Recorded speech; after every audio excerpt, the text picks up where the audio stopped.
बांगलादेशात हिंदूंवर हल्ले होत असल्याचं सांगत यावर विश्व हिंदू परिषदेनं चिंता व्यक्त केली आहे। बांगलादेशातील हिंदूंच्या सुरक्षेसाठी केंद्र सरकारनं आवश्यक ती पावलं उचलण्याची मागणी विश्व हिंदू परिषदेनं केली आहे।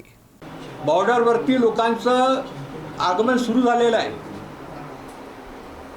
हिंदूंवरती ज्या प्रकारे अत्याचार होऊन राहिले त्याच्यामुळे विश्व हिंदू परिषद फार चिंतित आहे आणि म्हणून आम्ही भारत सरकारशी निवेदन केलं आहे की जे हिंदू भारतामध्ये येण्याची इच्छुक आहेत त्यांना इथे येऊ द्यावं, त्यांना इथे राहण्याची व्यवस्था करावी, त्यांची राशन पाण्याची व्यवस्था करावी। पण त्याच्यासोबतच सुरक्षा व्यवस्थेमध्ये लागलेले लोकांनी हे निश्चित करावं की हिंदूंच्या व्यतिरिक्त तिथं कोणी येऊ नये।